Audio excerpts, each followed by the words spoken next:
Hey guys, it's Neff here from Neffy Crafts and Scraps. Welcome back to part 2 of my DIY Years Eve photo booth paper project. So that is a mouthful, but it's a really fun project today. So in this part, I'm actually going to be sharing with you the process for creating the backdrop of my photo booth.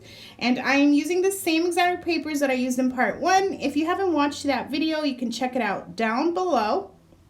I have linked part 1 down below for you, and there is also a full process video of this whole project. There's a whole blog post of this whole project at the Cardstock Warehouse blog, which I have also linked down below for you guys to check out with all the full details.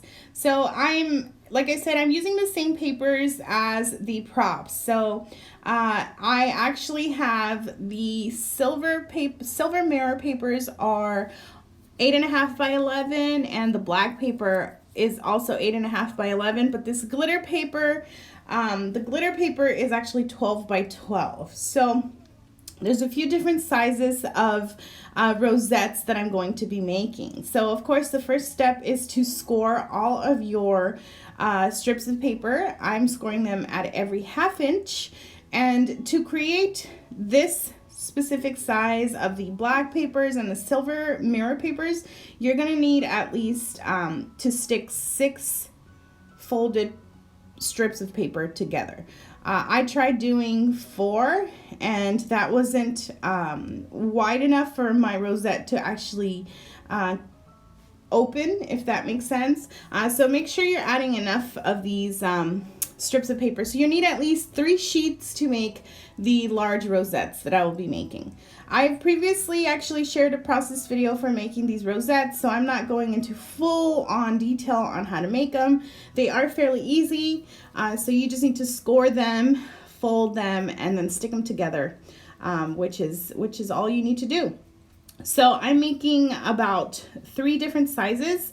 I cut my papers, my 8.5 by 11 papers, in half, both vertical and horizontally. So the ones that I'm cutting vertically are actually going to be a little bit smaller than the ones that I'm cutting horizontally, because the vertical cut turns into a 4.75 inch, so 4 3/4 inch width.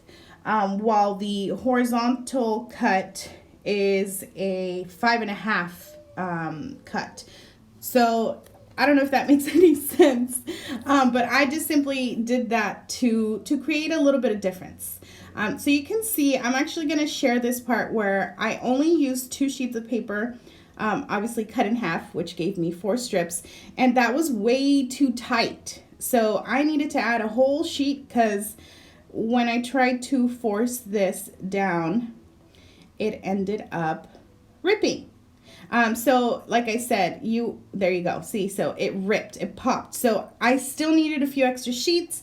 You need 3 full papers to make a full rosette, especially because we're making them large. These are large rosettes for a full background behind, for a photo booth that you're going to photograph. So there you go. We got to make it nice and long. And again, this makes it fairly easier to fold, and then you get that nice full rosette. So this was actually the piece of paper that was cut into the 4 3/4 inch. And that's how big you get your rosette to be. It looks beautiful. And to glue it all together, I just punched. I have I think that's a 2 inch or 3 inch circle punch. So I just used that to punch out some matching papers. And I just used the scraps from the previous cuts I was making to punch out those circles.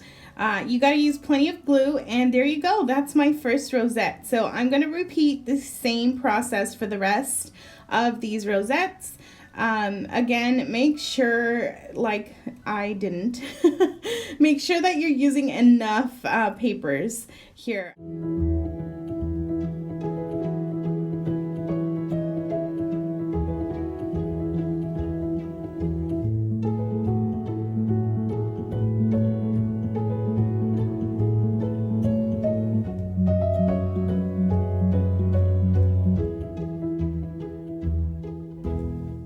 So here is the size difference in both of them. And that was simply by just cutting the paper sideways, both ways. I'm going to be doing the same thing for the silver rosettes, and don't forget to check out part 1, which is actually the process to where I go ahead and share the process for the photo props, to see how I created those. And here is that silver one. That silver one is so pretty. This one was really, I wanted to make it slightly larger, so I went ahead and used a die as a stencil to cut a much larger circle to allow that space in the center to be a little bit more wide, so that this rosette could be slightly larger. All right, guys, so I'll go ahead and leave you guys to watch the rest of this process. Thank you so much for stopping by. If you want to keep up with all my craftiness, please do subscribe to this channel and also follow me on my social media links below. And I will see you guys very soon.